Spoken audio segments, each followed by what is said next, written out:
Beginner से अगर आप ये कहें पाइथन का आप एक्सपर्ट लेवल डेवलपर बनाओ तो ये पॉसिबल नहीं है, ये बात गलत है। क्योंकि बिगनर के लिए तो प्रोग्रामिंग समझना, उसको अंडरस्टैंड करना, चल क्या रहा है, कैसे चल रहा है, उसके तो ये सवाल खत्म नहीं होंगे। वो कैसा अच्छा डेवलपर बन सकता है? तो अच्छा डेवलपर बनने के लिए कौन कौन से सवाल के जवाब आपके पास होने चाहिए? पहले सवाल क्या है कि अगर मैं पाइथन में कोई सेंटेक्स लिख रहा हूँ, उस सेंटेक्स की एक्चुअल रिप्रेजेंटेशन यूजर के पर्सपेक्टिव से क्या होगी? मतलब आपने जो बनाया है वो यूजर इस्तेमाल कर रहा होगा, और जब यूजर उसको इस्तेमाल कर रहा होगा तो यूजर उसमें क्या डेटा इंसर्ट करेगा? कोई भी सपोज कर सकता है। और जो भी यूजर डेटा उसमें इंसर्ट करेगा वो आपके पास बैकएंड पे कहाँ पर आके सबमिट हो रहा होगा, और आप उस डेटे के ऊपर क्या वर्किंग, मतलब क्या ऑपरेशन कर सकते हो। और जो आपकी रिक्वायरमेंट है, रिक्वायरमेंट हमेशा बिजनेस की होती है। जो बिजनेस रिक्वायरमेंट है, अगर आपको कोई बोले ये बिजनेस रिक्वायरमेंट है, आप उस बिजनेस रिक्वायरमेंट को समझो और उसको आप उस डेटे से कैसे फुलफिल कर सकते हो। अगर इन सवाल के आपके पास जवाब है तो उसका मतलब जो अभी थोड़ी देर पहले मैंने बात बोली थी वो बात गलत है, आप लोग बिगिनर नहीं हो। आप लोग ऑलरेडी, आपको पता है कि प्रोग्रामिंग करने के बाद एक्चुअल आउटपुट क्या आएगा और यूजर उसको मतलब रियल वर्ड उसको कैसे इस्तेमाल करेगा। अब आपके केस में आप ऑलरेडी, आपके पास पोर्टफोलियो है, ऑलरेडी आपके पास वो प्रोजेक्ट्स हैं जो यूजर इस्तेमाल कर सकता है, जितने लोग यहाँ बैठे हैं, और उन प्रोजेक्ट पे कोई ना कोई डेटा भी इंसर्ट हो रहा है और वो डेटा आपके पास बैकएंड पे भी आ रहा है। और आपको पता है कि अगर मैंने प्रोग्रामिंग में कहीं पे कंडीशन लिखी है तो कंडीशन सिर्फ कंडीशन का सेंटेक्स नहीं है, वो कंडीशन बदले में ये काम करके दे रही है। यूजर पर्सपेक्टिव से आपको उसका जवाब पता है। आपको पता है अगर मैं 1+1+1 करा रहा हूँ तो मेरे पास मेरे शॉप एड टू कार्ट में प्रोडक्ट ऐड हो रही है, वो तो 1+1+ हो रहा है, वो 1+1 कैलकुलेटर वाला नहीं हो रहा, 1+1 प्रोडक्ट की लिस्ट काउंट हो रही है मेरे पास। क्या अगर कोई कस्टमर आया तो एक मोबाइल खरीदा, 1 उसने क्वांटिटी बढ़ाई 2 3 4, दूसरा मोबाइल खरीदा तो ये दोबारा 5 नहीं हो जाएगा, वो वाला क्वांटिटी 1 होगी। तो ये लॉजिक आपको पता है, ऐसा ही है। तो आप में से कितने ऐसे लोग हैं जिनके पास कोई ना कोई पोर्टफोलियो है और उनकी कोई ना कोई एप्लीकेशन इस लेवल की है जो कोई भी यूजर इस्तेमाल कर सकता है, उनके पास मौजूद है? कितने लोग हैं आप में से? मतलब कोई भी एक पोर्टफोलियो, कोई भी एप्लीकेशन आपके पास है, बताएं। बस गिनती के 5% लोग हैं। ये डेटा तो नहीं है मेरे पास। जब बोर हो गए गर्मी में, दोबारा से मैं पूछ रहा हूँ, आपके पास कोई ना कोई पोर्टफोलियो, कोई प्रोजेक्ट है जो कोई भी यूजर इस्तेमाल कर सकता है? कितने लोगों के पास है? हैंडल्स करके बताएं। जो पीछे वाले लोग हैं उनके पास नहीं है? कोई भी प्रोजेक्ट नहीं है पीछे वाले? आप हैंडल्स हुए तो मुझे एक और डेटा मिल गया कि गर्मी में सब बोर हो रहे हैं। नहीं, बैक पीछे वाले स्टूडेंट्स काफ़ी हो रहे हैं। और इसका आउटपुट क्या आता है? ये वाला ऐसे चल रहा है आपके ऊपर, आपके ऊपर वो वाला चल रहा है, वो वाला नहीं चल रहा। मिस बुशा के पास जो है वो चल रहा है ऐसे। हाँ, वो स्लो डाउन है तो वहीं के स्टूडेंट डाउन हुआ है। ठीक है, तो मतलब स्टूडेंट ऐसे ही चलते हैं। तो सही, आप ब्रेक दोबारा दे देंगे 5 मिनट का, टेंशन नहीं लेना। तो सवाल क्या है कि आप लोग वो बिगनर नहीं हो जिन बिगनर्स की बात होगी, आप लोग एक स्टेप आगे जा चुके हो, तो आपसे ये एक्सपेक्टेशन रखी जा सकती है कि आप पाइथन के अच्छे डेवलपर बनो। तो अब मुझे ये बताएं, पाइथन का अच्छा डेवलपर बनने के लिए क्या करना पड़ेगा? किस चीज़ पर फोकस करना पड़ेगा? पाइथन को इन डेप्थ पढ़ना पड़ेगा। क्या ये सवाल सही है? पाइथन को इन डेप्थ पढ़ना पड़ेगा, कितने लोग एग्री करते हैं? लॉजिक को समझना पड़ेगा, अंडरस्टैंड करना सर साहिब से पूछता हूँ, सर आप भी एग्री करते हैं? अगर पाइथन इन डेप्थ पढ़े तो 1 लेवल डेवलपर बन गया in some sort of 50%, in some sort of way. इसका मतलब सर ने आपको पूरा साथ दिया लेकिन सर कह रहे नहीं, एक्चुअल जो जवाब, उसकी रीजन है, पाइथन की लॉजिक समझ, उसकी रीजन समझे, पूरी रीजन समझे, लॉजिक समझनी होगी। रीजन समझे। अगर आपने 4 लोगों के रहने के लिए घर बनाना है तो आप उसको इजीली बना लेंगे, तो जूनियर भी आएगा समझ जाएगा घर कैसे बनता है, छत डालनी है तो दोबारा 2 लोगों को तो रहना है, 4 लोगों को तो रहना, बन जाएगा। लेकिन अगर एक बिल्डिंग बनानी है जिसमें 50,000 लोग आना जाना करेंगे या रहेंगे, जैसे होटल होता है, जैसे कि रेस्टोरेंट होता है, या कोई बिल्डिंग होती है रेजिडेंशियल या कमर्शियल, तो उसके लिए क्या करना होगा? डायरेक्ट बिल्डिंग बन जाएगी। बिल्डिंग बनाने से पहले आपका पूरा प्लान होगा, प्लान में भी क्या क्या होगा? सिर्फ प्लान नहीं होगा, पहले एक आर्किटेक्चर आएगा, वो कहेगा भाई मुझे एक और बंदा चाहिए, वो बंदा आके पहले ज़मीन चेक करेगा कि ज़मीन पे बिल्डिंग बन भी सकती है नहीं बन सकती। एक बंदा आगे क्लाइमेट देखेगा, एक गवर्नमेंट से परमिशन लेगा कि भाई हम ये बिल्डिंग यहाँ पे बना रहे हैं, एक आगे हवा का रुख देखेगा, एक आगे ये देखेगा भाई इस बिल्डिंग को चलाने की नहीं है, जो ये 10 साल 20 साल यहाँ पे लोग रहेंगे, इतना यहाँ पे वाटर सप्लाई है या नहीं है। एक आके देखिएगा कि भाई यहाँ पे आस पास अगर लोग आके रहेंगे, कमर्शियल है या रेजिडेंशियल है, तो स्कूल होने चाहिए, दूसरी चीज़ होनी चाहिए, मस्जिद होनी चाहिए। एक आगे की देखिएगा कि भाई जब बिल्डिंग बनेगी तो उसका कंस्ट्रक्शन प्लान क्या होगा, लॉन्ग टर्म सर्वाइवल क्या होगी, उस बिल्डिंग के अंदर रूम्स कैसे बनेंगे, मतलब इतनी सारी वर्किंग। और ये वर्किंग कब हो रही है, बिल्डिंग बनने से पहले हो रही है। तो इसका मतलब अलग अलग स्टेक होल्डर आकर अपना काम करेंगे, फिर बिल्डिंग बनना शुरू होगी, और उससे पहले एम्प्लॉय को भी पता लग जाएगा लोग कहाँ से आएंगे, आर्किटेक्चर कहाँ से हायर करना है। जब बिल्डिंग बनना शुरू होगी तो सारे कॉन्ट्रैक्टर एम्प्लॉयज कहाँ से आएंगे, कौन सी कंपनी से हायर करना है। ये वाली कंपनी 50 लोग देगी, ये वाली कंपनी से 200 वाले लोग आएंगे। पहले से सारा प्लान होगा, पहले से बजट होगा, पहले से पैसे होंगे उनके पास, फिर जाके बिल्डिंग बनना शुरू होगी। ऐसा ही है। तो इसका मतलब अगर आपके पास ऐसी एप्लीकेशन है जो सिर्फ आपने और मैंने चलानी है तो फिर तो टेंशन नहीं, कुछ भी लिखने चला। लेकिन आप अगर ऐसी एप्लीकेशन बना रहे हैं जो लग चलती है, उसके ऊपर 50 मिलियन कस्टमर का ट्रैफिक आया, तो 50 मिलियन कस्टमर का ट्रैफिक आने वाली एप्लीकेशन का मतलब क्या है, हर चीज़ प्रॉपर आर्किटेक्चर के साथ होनी चाहिए। तो यहाँ पर आपके लिए अगर आपने वर्ल्ड लेवल डेवलपर बनना है तो आपके लिए इंपॉर्टेंट टॉपिक क्या है, क्या है आपके लिए होना चाहिए पैराडाइम। क्या होना चाहिए, वर्ड रिपीट करना सारे लोग एक बार, पैराडाइम। दोबारा बताएं, पैराडाइम। पैराडाइम। इसके अलावा आपको बताना चाहिए डिजाइन पैटर्न, आपको बताना चाहिए सिस्टम डिजाइन थिंकिंग, आपको पता होना चाहिए ओवरऑल आर्किटेक्चर के मैं बनाने से पहले सोचूंगा कि बनाना क्या। तो अगर आपके पास ये वाली लॉजिक क्लियर है, देखिए मुझे पता लग गया ये इफ का सिंटैक्स है, अगर मैं भूल गया इफ का सिंटैक्स, मुझे पता है इफ क्या काम करता है और मैं सिंटैक्स भूल गया, लेकिन जब मैंने आर्किटेक्चर बनाया, जब मैंने थिंकिंग करी, तो मेरी रिक्वायरमेंट में था यहाँ कंडीशन लगा दी। क्या था रिक्वायरमेंट में था, अगर मैं प्रोजेक्ट बनाऊंगा यहाँ कंडीशन लगा दी। जब मैं कंडीशन लगाने आऊँगा और अगर मैं इफ का सेंटेंस भूला हूँ तो क्या मैं कंडीशन नहीं लगा सकता, बताएं। नहीं लगा सकते, क्योंकि मुझे पता है ना मैं कंडीशन लगानी है। तो नहीं आती होगी मैं देख लूंगा भाई कंडीशन ऐसे लगती है, तो पता होना ज़्यादा जरूरी है।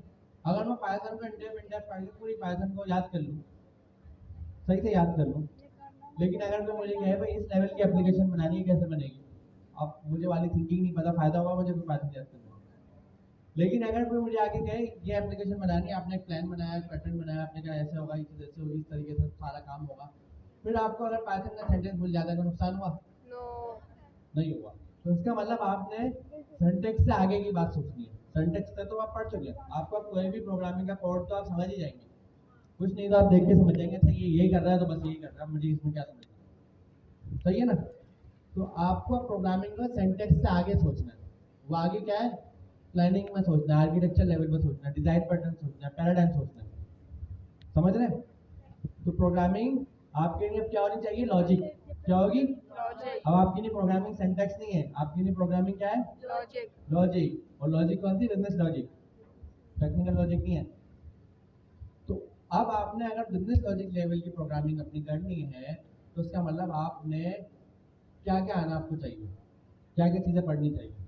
इसके 2 से 3 तरीके हैं। एक तरीके से सारी ऑलरेडी फॉलो कर रहे होते हैं कि आपको चैलेंजेस दे रहे होते हैं, साइंटिफिक प्रोजेक्ट दे रहे होते हैं, इससे क्या होता है, इंगेज रहता है बंदा, नई नई चीज़ें आती हैं। दूसरा जो तरीका होता है वो भी इत्तेफाक से सारी बड़े अच्छे से फॉलो कर रहे होते हैं, वो होता है कॉम्पिटिशन। क्या आप कॉम्पिटिशन में जाते हो, पार्टिसिपेट करते हो, वहाँ पर एक रिक्वायरमेंट आती है, उसको पढ़ते हो, रिक्वायरमेंट के अकॉर्डिंग आप प्लान करते हो और उस रिक्वायरमेंट को बना देते हो। वहाँ कॉम्पिटिशन में होता है स्पीड प्रोग्रामिंग, छोटा सा टाइम होता है और छोटे टाइम में सारा काम करके करके दिखाना होता है। तीसरे नंबर पे होता है कुछ ऑर्गेनाइजेशन दुनिया में ऐसी हैं जो हायरिंग का उनका तरीका यही है, पहले आप पाइथन का टेस्ट दो, उसके बाद आगे का प्रोसेस चलेगा।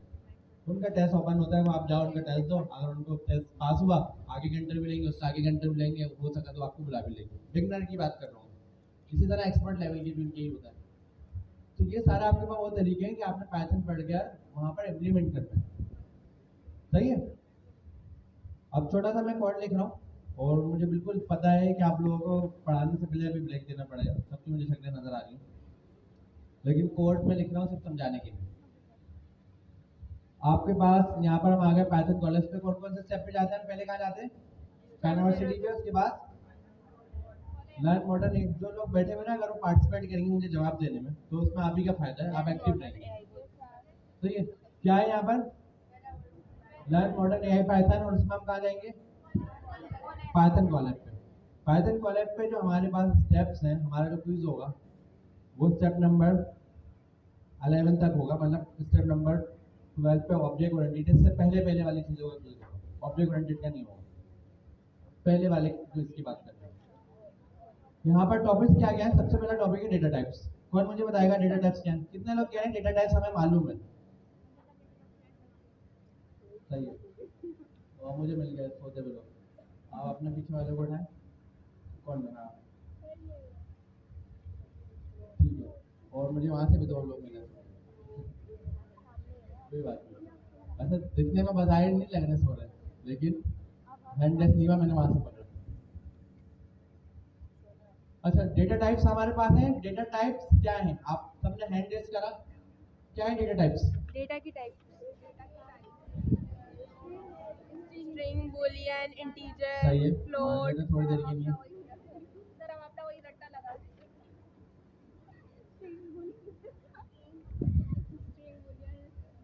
नहीं, इसको रट्टा नहीं बोलते, ये तो जब प्रोग्रामिंग कोई करता है रोजाना तो उसको तो चीजें याद होती है, तो उसको रट्टा नहीं बोलते, वो तो प्रैक्टिस होती है। अच्छा, आपने क्या है? Data type string, number, boolean, सच में ये डेटा टाइप्स है? यस चलें, मैं यहाँ लिख रहा हूँ टीचर नेम,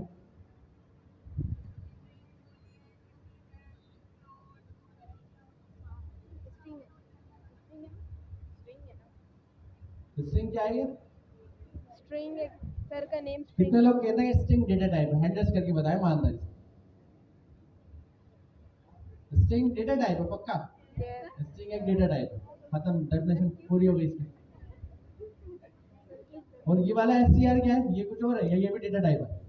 ये टाइप कास्ट है, टाइप कास्टिंग है ये। शो करते हैं टाइप कास्टिंग कर रहे हैं, तो टाइप बताने के लिए कि जो हम वैल्यू देने वाले हैं वो डेटा टाइप है ना? यस तो ये एसटीआर जो है डेटा टाइप है ना? यस सही है कॉन्सेप्ट। दीपक। अब बात सुने गौर से। प्रोग्रामिंग में हमारे पास डेटा टाइप बिल्कुल है, स्ट्रिंग डेटा टाइप है, नंबर है, बूलियन है, डेटा टाइप है, लेकिन ये एसटीआर डेटा टाइप नहीं है। समझ रहे हैं? प्रोग्रामिंग में 2 चीज़ आप मिक्स कर रहे हैं। स्ट्रिंग डेटा टाइप होती है बिल्कुल, अगर ये शारिफ है, यहाँ पे लिखा हुआ सारा शारिफ, तो बिल्कुल इसकी डेटा टाइप क्या स्ट्रिंग है। यस लेकिन ये एसटीआर क्या है? ऑब्जेक्ट क्या है ये? क्लास। तो इस क्लास को आप as a data type use करते हो, क्यों? उसकी रीजन है। उसकी रीजन क्या है कि अगर आपके पास नोट है पाकिस्तान का, पाकिस्तान की करेंसी है 1000, वो 1000 की करेंसी को आपने चेक करना है क्या है ये वही करेंसी जो स्टेट बैंक ने दी है या ये कोई जाली है, यही चेक करना होता है ना। तो आप क्या करेंगे? 1000 का जो नोट बनाने वाला है उसने जो इंस्ट्रक्शन दी है, या वो 1000 का नोट बनाने वाली जो मशीन है जिससे वो बनकर आई है, अगर आप मैच करेंगे क्या ये इसी मशीन का नोट है, क्या आएगा जवाब? सही है गलत है? सही, जिसको हम डेटा टाइप बोलते हैं। तो मशीन है, क्या वो मशीन डेटा टाइप है? नो उस मशीन से तो नोट बना है, यस तो उस मशीन को हम एज डेटा टाइप क्यों यूज कर रहे हैं? कि हम मैच करने के लिए कि सच में इसी मशीन का नोट है या दूसरी मशीन का नोट है। तो ये जो सारा शारिक यहाँ लिखा हुआ है ये एक्चुअली बना है किससे? क्लास से ये एक्चुअली ऐसे बना है। तो ये कौन सी क्लास से स्ट्रिंग बना है? एसटीआर एसटीआर की क्लास से। तो इसीलिए हमने यहाँ पर इसकी टाइप एसटीआर लिखी है, हम बोलेंगे इस क्लास से बना है। तो ये टाइप हम बता रहे हैं कि स्ट्रिंग आपकी डेटा टाइप है, तो ये एसटीआर जो ये क्या है? क्लास। है। अब मुझे बताएं क्या आप अपनी कस्टम डेटा टाइप बना सकते हैं? बिल्कुल बना सकते हैं। अभी हमने क्लासेस नहीं पढ़ी, लेकिन टाइपस्क्रिप्ट में आपने पढ़ी है, तो मैं शॉर्ट सेंटेंस में बता रहा हूँ। सपोज करना अगर मैंने यहाँ पे लिखा है माई क्लास, कोई भी नाम लिख दिया मैंने, कुछ भी नाम लिख सकते हैं, एबीसी लिख देते हैं ताकि we can fill out. Python में जब खाली क्लास होती है ना ब्लैंक, तो उसको पास लिखना पड़ता है ना, ये ब्लैंक क्लास। क्लासेस तो आपने टाइपस्क्रिप्ट में पढ़ी थी, हम क्लास नहीं पढ़ रहे। अभी हम बात करें क्या मैं कस्टम डेटा टाइप बना सकता हूँ। अब मैं यहाँ पे अगर लिखूँ टीचर नेम और यहाँ पे मैं लिखूँ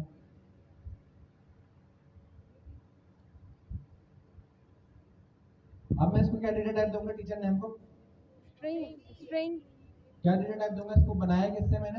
एसटीआर एबीसी एचसीआर सही थी गलत नहीं थी, लेकिन अभी जो टॉपिक्स पढ़ रहे हैं मेरी कस्टम डेटा टाइप बन गई, यस क्योंकि एबीसी क्लास है जिससे सर शारिफ का नाम क्रिएट हुआ है। तो मैंने कहा इस क्लास से सारे का नाम क्रिएट हुआ, अगर टाइप में ये मैच हो गया तो क्या होगा, तो सही होगा, अगर नहीं मैच हुआ तो गलत होगा, एक्यूरेट। तो ये एक तरीका था। अब मुझे एक बात और बताएं, अगर पाइथन में यहाँ पे सारा लिखा होगा, मैं इंटीजर लिख दूँ तो क्या पाइथन एरर देगी या चल जाएगी? एरर देगी। कितने लोग एग्री करते हैं इस कोड को चलाने पे एरर आएगा?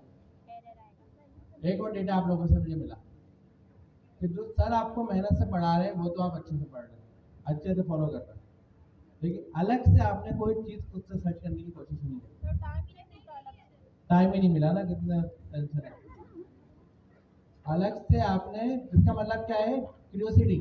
आप बिल्कुल क्यूरियोसिटी अपनी शो नहीं कर रहे, आपका वो मेहनत करी जा रही है, आपने बड़ा अच्छा रिस्पॉन्स दिया और सच में आप मेहनत कर रहे हैं, बहुत अच्छा फॉलो कर रहे हैं, सर जो पढ़ा रहे हैं आप बिल्कुल पढ़ रहे हैं, लेकिन इसके अलावा आपने खुद से कोई क्यूरियोसिटी दिखाई नहीं। क्योंकि सवाल मैं आपसे क्यों कर रहा हूँ, सवाल पाइथन के डेवलपर से मैं बिल्कुल नहीं करूँगा, ये मैं सवाल उससे कर रहा हूँ जो टाइपस्क्रिप्ट से पाइथन पे शिफ्ट हुआ है।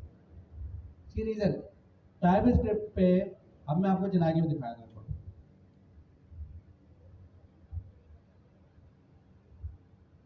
मैं लिखा पाइथन f.py, आया एरर भी?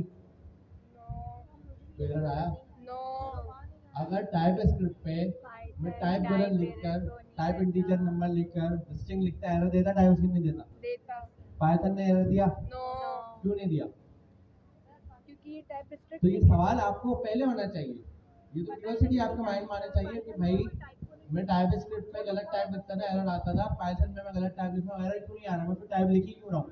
टाइप रिस्ट्रिक्ट नहीं करता, ये टाइप रिस्ट्रिक्ट नहीं करता पाइथन, टाइप रिस्ट्रिक्शन नहीं है इसके अंदर।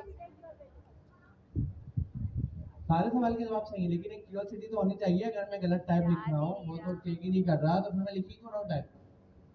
जरूरत क्यों पड़ रही है मुझे टाइप लिखने की? कोई तो बेनिफिट होगा, या किसी में क्यूरियोसिटी आई होगी सर्च करने की, मैं थोड़ा बहुत सर्चिंग कर लेता हूँ, ये प्रॉब्लम है क्या, इस प्रॉब्लम का कोई तो सोल्यूशन एग्जिस्ट करता होगा। अगर मैंने गलत टाइप लिखी तो कोई तो तरीका होगा जिससे कि एरर दे, वो मुझे बताया कि आपने गलत टाइप लिखी है। तो ये सवाल का जवाब आपसे चाहिए ताकि यूजर कोई गलत फील्ड फिल कर दे। अब इसके दो सवाल के जवाब हो सकते हैं। पहली बात, आपने घर जाके सर्चिंग करनी, मैं टॉपिक्स आपको बता देता हूँ। पहला ये आप कहेंगे VS कोड की इंटेलिजेंस, कि अगर मैंने यहाँ पर इंटीजर लिखा और यहाँ पर अगर आके मैं डॉट लगाता हूँ तो देखिए सारे ये इंटीजर के मेथड दिखाया, देख रहे बिट लेंथ, सारे इंटीजर के, स्ट्रिंग के हैं, इंटीजर के। अगर यहाँ पे मैं स्ट्रिंग लिखता हूँ, यहाँ पे डॉट लगाता हूँ, किसके दिखाएगा, सारे कैपिटलाइज, ये सब स्ट्रिंग के दिखाएगा। आपने कहा एक फायदा तो ये है कि अगर मैंने डेटा टाइप सही डिफाइन करी तो वो मुझे मेथड सही दिखाएगा। VS कोड की इंटेलिजेंस मुझे काफ़ी हेल्प करेगी, कंप्लीशन का फीचर काफ़ी हेल्प करेगा। इसके अलावा कंपाइलर से जब मैं ये चला रहा हूँ, पाइथन क्या है, सी पाइथन है या ये पाइथन है? पाइथन है। सी पाइथन क्या है? ये आप जाके सर्च करना, ये जो पाइथन है ना, ये सी पाइथन है आपका। अच्छा। अभी तो आपका सी पाइथन चल रहा है, मतलब पाइथन चल रहा है, मेरे पास ये पाइथन इंस्टॉल है, इसलिए यहाँ पे पाइथन मैं चलाता हूँ, चलता है। और अगर आपके पास किसी और नाम से इंस्टॉल है तो आप क्या कर सकते हो, उसको इस्तेमाल कर लो। समटाइम किसी के पास होता है पाइथन 3, 3.12, अलग अलग नाम होता है, इसका मतलब नहीं। ये आपका सी पाइथन है, इस सी पाइथन के पास ये कैपेबिलिटी नहीं है कि ये रन टाइम के ऊपर वेरिएबल की टाइप को मैच करे, समझ रहे? ओके। तो ये पाइथन के पास कैपेबिलिटी नहीं है, इसीलिए एरर नहीं आ रहा। इसका मतलब आप पाइथन के अलावा कुछ और यूज करें तो हो सकता है जो आप सर्च करके लाएं उसके बाद कैपेबिलिटी हो। तो आपने घर जाके टॉपिक सर्च करना है, जस्ट इन टाइम कंपाइलर। क्या सर्च करना है? Just in time compiler. दोबारा बताएं, जस्ट इन टाइम कंपाइलर। और एक आपके पास टूल है, उसका नाम है माईपाई, उसको हम पिप से इंस्टॉल करते हैं। जैसे अभी सर ने रिक्वेस्ट इंस्टॉल करा था, ऐसे मैं माईपाई इंस्टॉल कर लेता हूँ। पिप इंस्टॉल माईपाई, जैसे ही मैं इसको एंटर करूँगा इंस्टॉल हो जाएगा, मेरे पास पहले से इंस्टॉल है। अब अगर मैं यहाँ पे इसको इंटीजर करता हूँ, मिस्टेक करता हूँ इसमें, और यहाँ पर आगे माईपाई से ये फाइल चलाता हूँ, तो यहाँ पर एरर आनी चाहिए।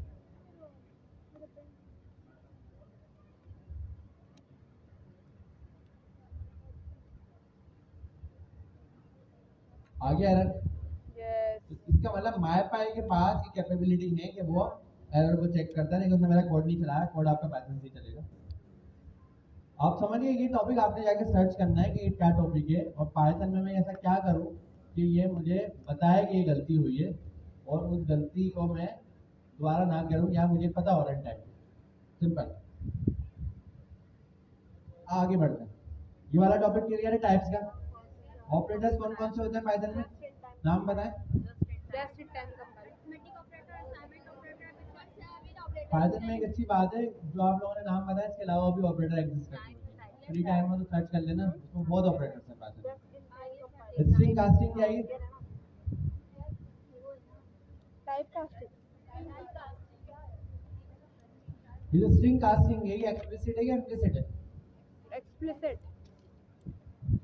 एक्सप्लिसिट है स्ट्रिंग कास्टिंग या इम्प्लिसिट है? एक्सप्लिसिट है। यस।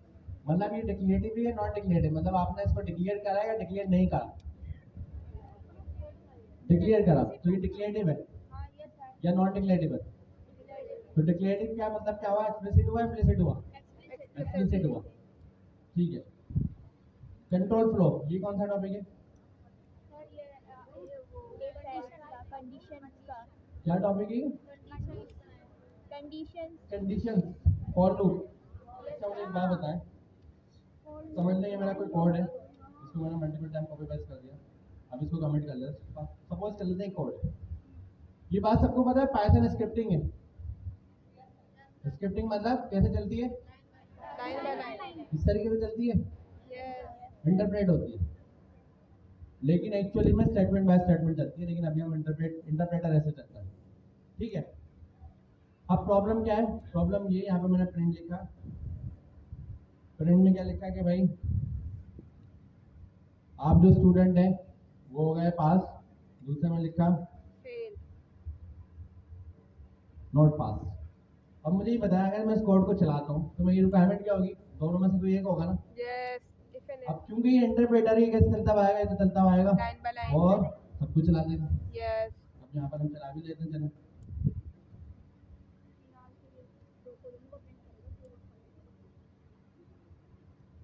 ये तो उसने दोनों प्रिंट कर दिया। अब क्या होगा? दोनों प्रिंट होगा। यस। इफ एंड अब हमें क्या जरूरत है यहाँ पर? कंट्रोल फ्लो की। कंट्रोल फ्लो क्या करेगा? ये जो फ्लो चलता हुआ आ रहा है इस पे कंडीशन लगाएगा और बताएगा कि भाई कब कौन सा चलना है कब कौन सा चलना है। तो ये जो इंटरप्रेटर है एक जगह पे आकर रुक जाएगा, उसकी बात सुनेगा कंडीशन की और उसके मुताबिक फैसला करेगा। समझ गए कंट्रोल फ्लो की डेफिनेशन? यस। अगर यहाँ पे मैंने इफ लगा दिया, इफ एंड एल्स। मैंने कर दिया ट्रू और यहाँ पर मैंने उसको इंडेंटेशन दे दी, यहाँ पे एल्स कर दिया, यहाँ पर इंडेंटेशन दी। अब कौन सा चलेगा, पास या फेल में से दोनों? एक पास। पास चलेगा। पास चल गया।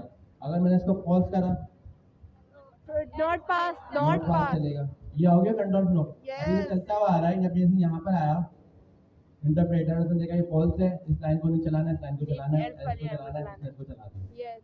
इसी तरह हमारे पास लूप में होता है कि वो एक ब्लॉक को आइटरेशन में चला रहा होता है, कंडीशन देख रहा होता है, कंडीशन फॉल्स होती है रुक जाता है, कंडीशन ट्रू होती है चलता है। यस। ठीक है। तो हमें कंट्रोल फ्लो ने क्या फायदा दिया? हमें कंडीशन लगाने का मौका दिया। आगे आ गए लिस्ट एंड टपल्स क्या है? लिस्ट डिक्शनरी, लिस्ट बनाना सीखा, टपल्स में लिस्ट डेटा। में आप डेटा रखते हैं और Yes. टपल में क्या रखते हैं? दोनों में डेटा रखते हैं। फर्क क्या है? लिस्ट इम्यूटेबल होती है, टपल्स आपने इम्यूटेबल एक होते हैं। स्टडी की और दूसरा तो टपल क्या है? इम्यूटेबल डेटा टाइप्स होते हैं इसके अंदर। टपल स्टैटिक है, इम्यूटेबल है, यस। और लिस्ट जो है इम्यूटेबल। डायनेमिक है, मतलब उसमें डेटा ऐड हो सकता है। यस। चले ये बात तो बड़ी जबरदस्त बता दी। अब मैं क्यों डबल यूज करूं? मेरा काम तो लिस्ट में हो जाएगा। जब मुझे डेटा ऐड नहीं करना है मैं नहीं कर रहा है, जब करना है मैं लिस्ट यूज कर ले रहा हूं, डबल क्यों यूज करूं? ताकि उसको अनचेंजेबल बना सके। मैं लिस्ट मैंने बनाई, मैं उसमें डेटा चेंज ही नहीं कर रहा, तो बात Yes. कमा भी तो मैं क्यों डबल यूज करूं जब लिस्ट में दोनों काम हो रहे हैं? क्या रीजन है? आप सपोज करें आप कहीं इंटरव्यू दे रहे हैं, उसने ऐसे सवाल कर लिया, जबकि सवाल की इतनी इंपॉर्टेंस नहीं है, लेकिन इंटरव्यूअर तो पूछेगा, वो तो बोलेगा भाई मुझे मेरे पास आपका कंट्रोल है, सवाल का जवाब तो मुझे कैसे पता लगेगा कि आप इतने ज़बरदस्त स्टूडेंट हो? आप इंटरव्यू में क्या आपने कहा मैं तो 1-1.5 साल से पाइथन पढ़ रहा हूँ, अब आपको ऐसे तो नहीं छोड़ेगा, वो बोलेगा अगर पढ़ लो तो फिर सवाल के जवाब भी दो, मुझे तो पता लगे कि आप पढ़ लो। तो मुझे बताए मैं तो लिस्ट यूज कर लूंगा, टपल क्यों यूज करूँ? ताकि हम डेटा चेंज ना कर सकें, जैसे कायदे आजम को नहीं चेंज नहीं कर सकते। मेरे पास एक जवाब आ रहा है कैसे मेमोरी, किसने कहा था ये? मेमोरी तो मेमोरी क्या प्रॉब्लम, मेमोरी मतलब आप ही कह रहे हैं लिस्ट ज्यादा मेमोरी यूज करेगा, टपल कम मेमोरी यूज करेगा, तो मेमोरी की वजह क्या वजह है? अगर हमें लोकेशन तो दोनों केस में सेम डेटा को स्टोर करना हो, हाँ, लोकेशन चेंज नहीं हो, पता है क्या वजह है? मेमोरी, मेमोरी रीजन है। कितने लोग एग्री कर रहे हैं मेमोरी रीजन है टपल और लिस्ट में? अरे सही है ना, मेमोरी रीजन है, मैं बता रहा हूँ। कितने लोग एग्री कर रहे हैं? अरे डरने की क्या जरूरत है, खुल के बताएं। कितने लोग डिसएग्री कर रहे हैं? अच्छा नहीं, मेमोरी वजह नहीं है। अगर एक इंडेक्स है चल रहा है, जबरदस्त काम हो रहा है, जैसे ही दूसरा इंडेक्स आया तो रैम के पास वहाँ पे जगह नहीं है, उसने जगह चेंज करी, दूसरी जगह पे गई, दोनों को रख दिया। मेमोरी की लोकेशन चेंज नहीं हो रही इसमें, इसमें मेमोरी की प्लेसमेंट चेंज हो रही है। अब हमारे पास पहले एक आया बेटा, एक ने टाइम लगाया बैठने में, दूसरा बंदा आया, जब दूसरा बंदा आया उसने टाइम लगाया, लेकिन एक को दोबारा उठना पड़ा, टेबल चेंज करने के दोबारा उठना पड़ेगा ना, और वो दोबारा बैठा। थोड़ी देर बाद तीसरा दोस्त भी आ गया, क्या करें?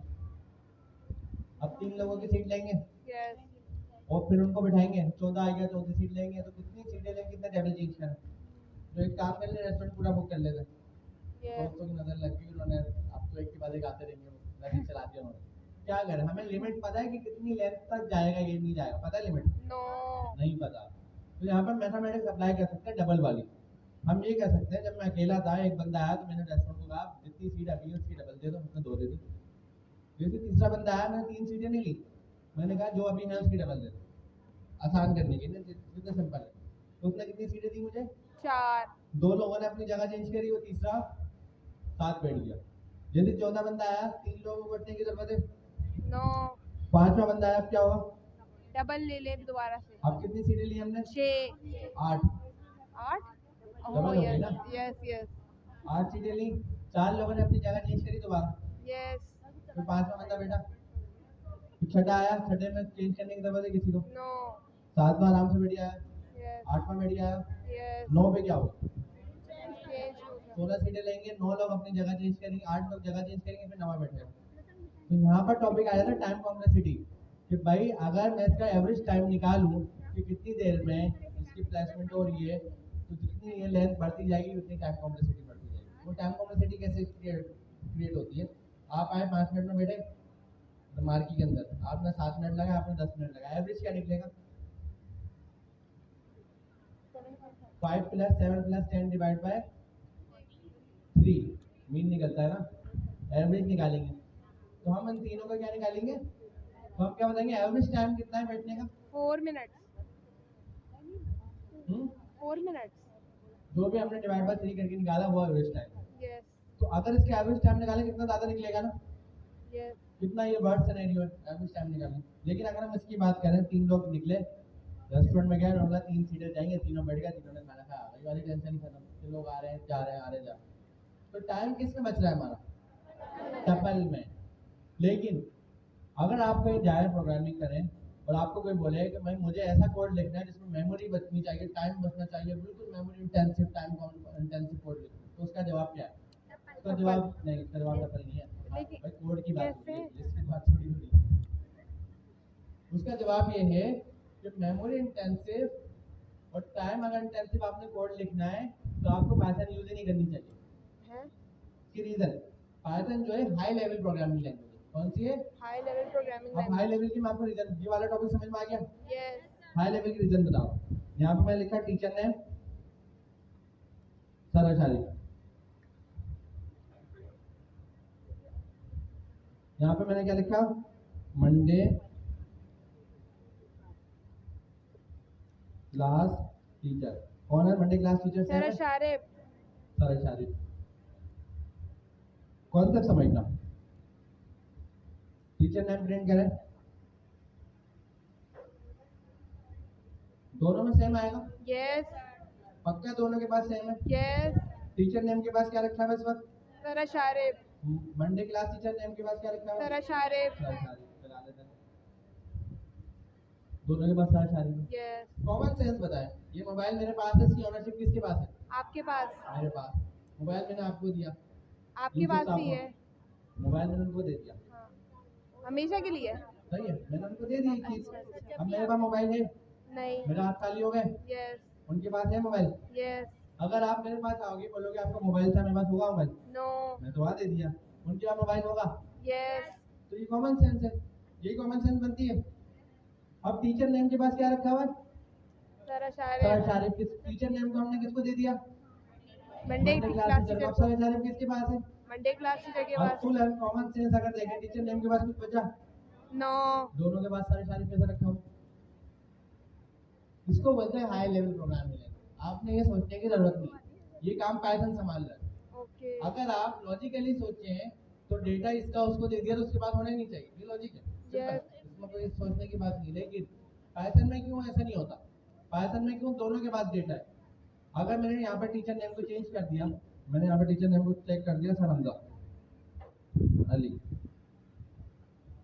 अब मैंने यहाँ पर सर मोहम्मद हमजा अली कर दिया यहाँ पर।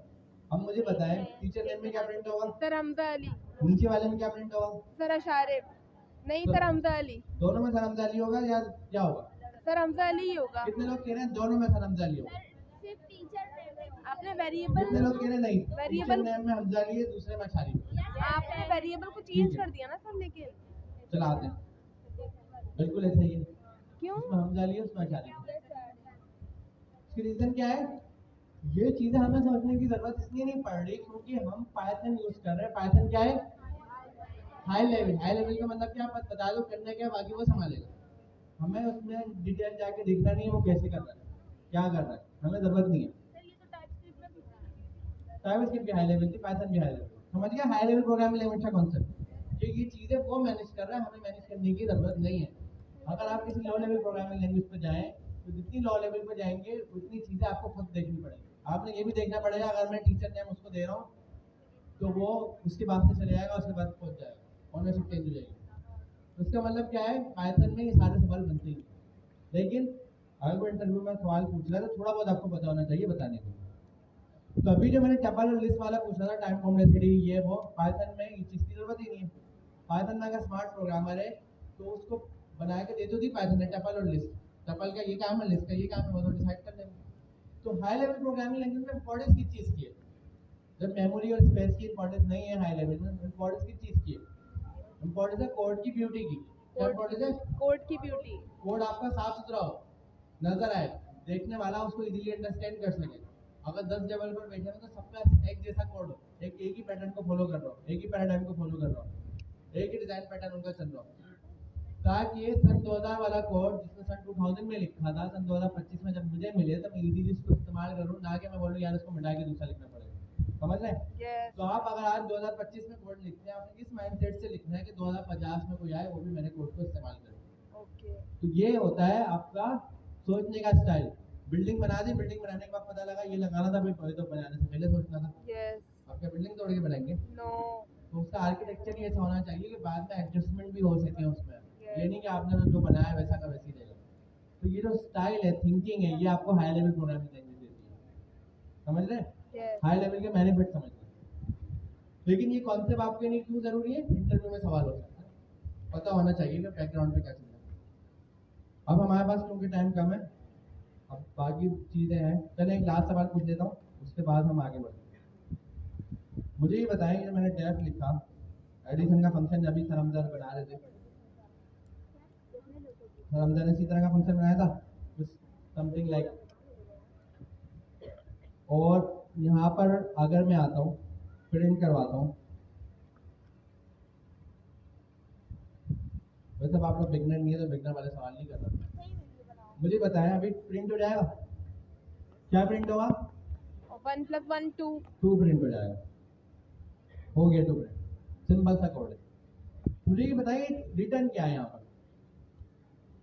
रिटर्न का फंक्शन एडिशन करवा रहा है। बताएं बताएं।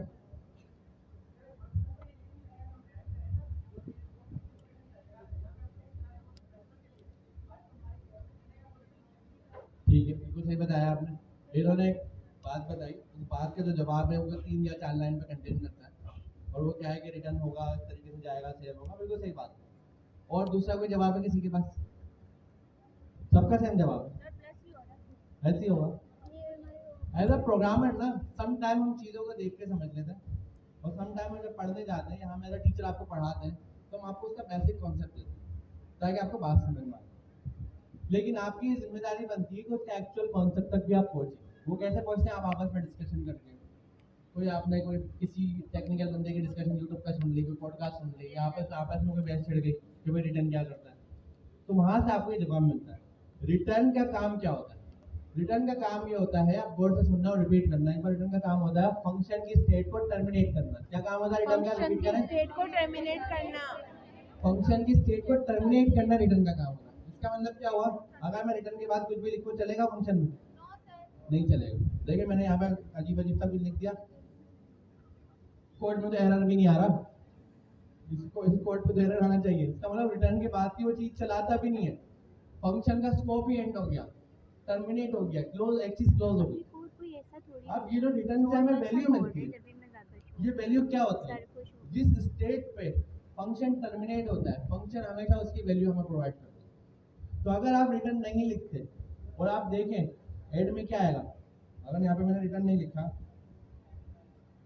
अब बताएं मेरे पास एड में क्या आएगा? नीचे क्या आएगा? नन आएगा। तो ये नन भी तो स्टेट है। यस। अगर आप ये बोलते हैं नहीं, रिटर्न लिखने के बाद फंक्शन सेव करता है, तो ये नन कहाँ से आ गया? भाई ये तो कुछ भी नहीं आना चाहिए।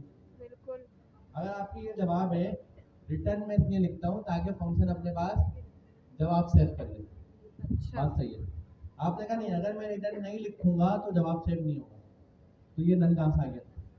इसका मतलब अगर आप रिटर्न नहीं करते तो फंक्शन चलते चलते एक टाइम पे आता है, दिखता कुछ भी नहीं है, सब खत्म हो गया, तो वो खुद टर्मिनेट करता है अपने आप को। तो फंक्शन अपने आप को खुद टर्मिनेट करता है, तो उसकी स्टेट क्या होती है टर्मिनेशन टाइम की? नन। कुछ भी नहीं होती, नन होती। टाइम इसकी अनडिफाइंड होती थी। यस। समझ रहे हैं? यस। लेकिन अगर मैंने बता दिया नहीं नहीं यहाँ पर रिटर्न हो, तो उसको अपने स्टेट बताए 1 + 1। यस। अब हम पूछेंगे फंक्शन से भी आपकी स्टेट क्या हो जाएगा? 2। 2। क्योंकि टर्मिनेशन हमने उसको बताई और साथ में वैल्यू दी। तो फंक्शन जिस स्टेट पर टर्मिनेट होता है वो हमें प्रोवाइड करता है डेटा। अगर हम टर्मिनेट नहीं करेंगे तो वो हमें नन देगा, टर्मिनेट करेंगे तो जहाँ पे टर्मिनेट होगा वो डेटा प्रोवाइड करेगा। समझ में आ गया रिटर्न? यस। अब हम एक्चुअल टॉपिक पे आते हैं। हाँ, और टॉपिक पे आने के लिए ब्रेक लेंगे। अभी ये जो टॉपिक आपको हम पढ़ाने जा रहे हैं, ये बहुत इंपॉर्टेंट टॉपिक होगा, इसके लिए कैमरा सेट कर। लेकिन इस टॉपिक को पढ़ाने के लिए ज़रूरी है थोड़ी देर के लिए आपने जो पाइथन हमने पढ़ाई है वो भूल माइंड जाए। से हटानी पड़ेगी, मतलब अपना एक्टिव माइंड से, और थोड़ा फ्रेश करना पड़ेगा माइंड। तो 2 तरीके हैं, एक तो आप थोड़ा सा आंखें बंद करके खोल लें, या अगर आपको बाहर जाके पानी पी के आना है, सीटें फुल हो गई और मजीद स्टूडेंट आ रहे हैं, तो हमें क्या करना है? प्रॉब्लम का सोल्यूशन बताएं। सीट इंक्रीज करेंगे, इसको हम बोलेंगे स्केलिंग। स्केलिंग ज़्यादा कर रहे हैं, कम कर रहे हैं? ज़्यादा कर रहे हैं। क्या बोलेंगे? Scale up. क्या बोलेंगे? Scale up. Scale up. इस तरह कर रहे हैं ना, स्केल अप कर रहे हैं, आगे बढ़ रहे हैं। अगर मार्केट में 2000 सीट्स हैं, ऐसी लगे हुए, सिस्टम लगा हुआ है, तो स्टूडेंट 200 बैठे हुए हैं, हम क्या करेंगे? Scale in. Scale down. Scale हम डाउन। कुर्सियाँ हटाएंगे, ऐसी हटाएंगे, जरूरत नहीं है, एक्स्ट्रा कोर्स जा रही है, Yes. ऐसा वैसे जा रहा है, ऐसा ही है। यस। इसी तरीके से अगर आपके पाइथन की एप्लीकेशन है और वो पाइथन की एप्लीकेशन को चलाने के लिए क्या क्या चाहिए? 3 पावर चाहिए किसी भी एप्लीकेशन को चलाने की। पहली पावर है कंप्यूटिंग। कंप्यूटिंग मतलब उसके अंदर ब्रेन हो, 2 को प्लस करके 2 में 4 कर सके, कंप्यूटिंग पावर होनी चाहिए। दूसरी पावर मेमोरी, स्टोरेज। यस। तीसरी पावर नेटवर्क। तो अगर किसी डिवाइस के पास कंप्यूटिंग है, मेमोरी है और नेटवर्क है, तो उस पर आपका पाइथन का कोड चल सकता है। सही बात है। मेरे लैपटॉप के पास ये तीनों चीज़ें, आपके लैपटॉप के पास भी, तो उसका हम पाइथन का कोड चला सकते हैं। अब हम सपोज करते हैं आपने पाइथन की एप्लीकेशन बनाई, सामने कोई साफ बैठा है, जब्बार भाई आपने पाइथन की एप्लीकेशन बनाई, आपने कोड मुझे दिया, मैंने अपने लैपटॉप में चला लिया। मेरे लैपटॉप में क्यों चल रहा है? क्योंकि मेरे लैपटॉप के पास क्या क्या चीज़ें? Computing, memory and network. Network. मैंने चलाया, मैंने आपको लिंक दे दिया, अब आप लिंक एक्सेस कर रहे हैं, एप्लीकेशन आपके पास एक्सेस होगी नहीं होगी?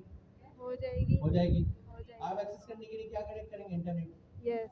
इंटरनेट कनेक्ट करेंगे और आप मेरी एप्लीकेशन को एक्सेस कर लेंगे, एक्सेस हो जाएगी। लेकिन अगर रात में 12 बजे मैं लैपटॉप बंद कर देता हूँ तो क्या आप उसी लिंक से उसी इंटरनेट से वो एप्लीकेशन एक्सेस कर सकते हैं? तो उसका मतलब इंटरनेट तो है आपके पास, लेकिन वो एप्लीकेशन जहाँ चल रही है उसके बाद 3 पावर दी, वो बंद हुआ तो पावर भी बंद हो गई। अब इंटरनेट कुछ भी कर लो एप्लीकेशन थोड़ी चलेगी। बात समझ में आ रही है? यस तो इसका मतलब एप्लीकेशन किसी सिस्टम में चल रही है, कंप्यूटर में चल रही है, इसको हम सर्वर भी बोल सकते हैं, कंप्यूटर भी बोल सकते हैं अभी के लिए। ओके तो जिस कंप्यूटर या सर्वर में एप्लीकेशन चल रही है, अगर वो सर्वर ऑन है तो वो इंटरनेट से एक्सेस होगी, अगर वो सर्वर बंद हो गया तो इंटरनेट क्या कर सकता है? कुछ नहीं कुछ कर भी नहीं सकता। कर सकता मैंने बंद कर दिया, मेरे लैपटॉप में चल रही थी, एप्लीकेशन दे रहा हूँ आपको। अब अगर आपकी एप्लीकेशन आपने चलाई, आपने सिर्फ सारा सारे को चेक करा दिया, आपने अपने लैपटॉप पे चलाई, लिंक अपने लैपटॉप से बनाया, सारे सारे को दिया, लैपटॉप काफ़ी है इसके लिए, काफ़ी है। यस लेकिन अगर उस एप्लीकेशन को बाकी दुनिया को भी चलाना है, 24 घंटे चलेगी वो, तो आप क्या करेंगे? एक कंप्यूटर लगाएंगे, उस कंप्यूटर का नाम सर्वर बोल देते हैं, उस कंप्यूटर पर लगाएंगे, उसको 24 घंटे चलाएंगे, और 24 घंटे चलाने का फायदा क्या होगा? ताकि हर कोई उसको एक्सेस कर सके। अब हम कहते हैं यार हम कंप्यूटर लाएं, उसको चलाएं, उसको मेंटेन करें, इतने सारे मसले हैं, तो उसको ख्याल रखना है, लाइट इलेक्ट्रिसिटी ऑन करके रखनी है, एसी भी चलाना पड़ जाएगा, उसको देखना पड़ेगा बार बार। तो बेहतर ये है कि मैं ऐसी कंपनी ढूंढूं जो यही कंप्यूटर अपने पास रखती है और मुझे वो सर्विस रेंट पर देती है। सही है? मतलब उनके पास कंप्यूटर लगा हुआ है, सर्वर लगा हुआ है, वो हमें कैसे देंगे? रेंट पर। उस रेंट से हम एक्सेस करते हैं और उसको अपना काम करते हैं, अपनी एप्लीकेशन देते हैं, और वो एप्लीकेशन 24 घंटे चल रही है, हम उसको रेंट पे कर देते हैं। क्योंकि जो कंपनीज होती हैं, जो कंप्यूटर अपने पास रखती हैं, वो कैसे रखती हैं? सपोज कर लेते हैं कोई एक कंपनी है, कोई भी नाम रख लेते हैं, वो कंपनी ने अपने पास कंप्यूटर लगाया, रेंट पर प्रोवाइड कर दिया। मुझे ये बताएं, आपको इस बात की टेंशन है उन्होंने कंप्यूटर किस जगह पे लगाया, कैसे चलाया, कैसे चला रहा है? नो लॉजिकली अगर हम बहुत कॉमनली बात करें तो फिलहाल नहीं है, डिपेंड करता है, अभी नहीं है। क्लाउड कंप्यूटिंग में हमने ले लिया, प्रॉब्लम क्या है? मेरी पाइथन की एप्लीकेशन, मैंने जैसे क्लाउड कंप्यूटिंग के प्रोवाइडर, मतलब जो रेंट पे मुझे प्रोवाइड कर रहा था क्लाउड कंप्यूटिंग की सर्विस, मैंने उससे कंप्यूटर लिया। तो नॉर्मली कंप्यूटर नहीं बोलते, नॉर्मली एक वर्ड यूज होता है, स्टेंस। क्या वर्ड यूज होता है? मैं लिख के दिखाता हूँ। अच्छा इंस्टेंस क्या वर्ड है? Instance instance. ये स्टेंस है ही, वो कंप्यूटर का स्टेंस बोलना है। सही है? अब आपके पास जो स्टेंस है, जो क्लाउड कंप्यूटिंग सर्विस प्रोवाइड कर रहा है, अगर आपने उसमें पाइथन का सर्वर चलाया, पाइथन का मतलब डिटेल चीजें चलाई, तो उसका क्या होगा? उस कंप्यूटर में एक प्रॉब्लम हो सकती है। प्रॉब्लम क्या हो सकती है? आपके पास जो कंप्यूटर में सीपीयू होता है, सीपीयू होता है, यस किसी के पास 4, किसी के पास 8, किसी के पास 10। अब मैं डेफिनेशन बता रहा हूँ जो थोड़ी सी मतलब रो है, 100% एक्यूरेट नहीं है। एक सीपीयू के पास, अगर वो इंटेल का 2 सॉकेट का सीपीयू है, एक सीपीयू के पास 2 थ्रेड होते हैं, मतलब एक टाइम में 2 काम कर सकते हैं। एक सीपीयू एक टाइम में कितने काम करेगा? 2 काम करेगा।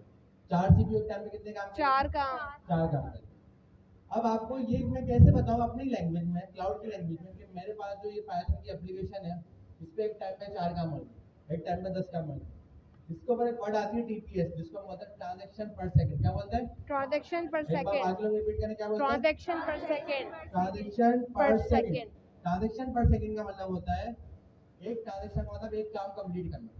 सही है? 2 ट्रांजैक्शन पर सेकंड मतलब क्या हो गया? 2 काम अगर मैं कह रहा हूँ मैं 10 लोग आए काम करवाने और मैंने 1 सेकंड में सबके काम करे, मैं क्या कहूँगा? 10 ट्रांजैक्शन पर 10 ट्रांजैक्शन सेकंड पर सेकंड। तो एक सीपीयू एक टाइम पे कितने काम कर सकता है? 2 काम अगर 10 ट्रांजैक्शन है तो कितने सीपीयू चाहिए? 5 सीपीयू चाहिए। अब आपके पास सीपीयू इंक्रीज करने की लिमिट होती है ना। अगर मेरे लैपटॉप में 5 सीपीयू है और मैंने 10 ट्रांजैक्शन करी, तो मुझे बताएं कि मेरे पास ट्रांजैक्शन हो जाएंगी? कोई प्रॉब्लम होगी? यस नो नो कोई प्रॉब्लम नहीं नहीं होगी। होगी अगर मेरे पास 20 ट्रांजैक्शन आती तो मैं क्या करूँ? फिर डिफिकल्ट आपको एक और लैपटॉप की क्या नाम था अभी जो बताया था मैंने? इंस्टेंट ट्रांजैक्शन पर स्केल सेकंड स्केल अप। क्या बताया था मैंने? स्केल अप स्केल अप आपने करना पड़ेगा। अभी तो आप स्केल अप करोगे, इस स्केल अप को करने के लिए आपने क्या बढ़ाना पड़ेगा? सीपीयू। सीपीयू बढ़ाना पड़ेगा। सही है? तो उसका मतलब अगर मेरे पास 100 ट्रांजैक्शन आ गए, कितने सीपीयू लगेंगे? 50 1000 ट्रांजैक्शन आ गए, कितने सीपीयू लगेंगे? 5000 एक सेकंड 500। सही है? 500 अब मुझे बताएं, अगर 1 करोड़ ट्रांजेक्शन आ गई, क्या कंप्यूटर के पास किसकी पर लिमिट होती है? वो 50 लाख सीपीयू लगा ले? नहीं ना। नो। इसका मतलब अगर हमारी ये मार्की है, इस मार्की में भी हम एक लिमिट तक सीटें लगा सकते हैं। यस। तो स्केल अप जो होता है वो तो हम करते हुए जा रहे हैं। अगर मार्की फुल हो गई और स्टूडेंट खड़े हुए तो क्या करें? मार्की बड़ी करनी Solution क्या है पड़ेगी, प्रॉब्लम का? मार्की बड़ी करनी पड़ेगी। दूसरी मार्की बनानी पड़ेगी। हाँ यस, ऐसे भी तो कर अभी हम कैसे स्केलिंग कर रहे थे? इस तरीके से। अब हम स्केलिंग कैसे लेंगे आगे? ऐसे इस वाई वाली डायरेक्शन को हम क्या एक्स बोलते हैं? Axis, scale. कौन सा आती है ये? X axis. हॉरिजॉन्टल। ओह हॉरिजॉन्टल होगी, दूसरी मार्की बनाई, वो फुल हो गई, तीसरी बनाई, वो फुल हो गई, चौथी बनाई। इसी तरह सर्वर में अगर सर्वर की लिमिट फुल हो गई तो आपने क्या करा? दूसरा सर्वर लगाया। इस स्केलिंग को हम क्या बोलेंगे? हॉरिजॉन्टली। Horizontal scaling. और जब तक सर्वर में इंक्रीज हो सकता है उसको हम क्या बोलेंगे? Vertical scaling. अब वो डाउन तो हम बढ़ाने और कम करने Yes. को बोलेंगे, हॉरिजॉन्टल स्केलिंग है, हॉरिजॉन्टल स्केलिंग है, समझ गए? यस। तो इसका मतलब हमारे ट्रांजैक्शन पर सेकंड के अकॉर्डिंग हमें ये डिसाइड करना है कि हमें स्केलिंग करनी है, कौन सी करनी है, कब वर्टिकल करनी है, कब हॉरिजॉन्टल करनी है, कितने सीपीयू लगाने, कितनी रैम, कितनी स्टोरेज, कितना नेटवर्क, समझ गए? अब मुझे ये बताया, अगर आपने पाइथन की एप्लीकेशन बनाई और पाइथन की एप्लीकेशन चलाई तो उसके लिए आपके लिए क्या इंपॉर्टेंट होगा? ये सारी मैनेजमेंट करना कि जब 2 लोग आए तो 2 लोगों के हिसाब से क्लास बना दी,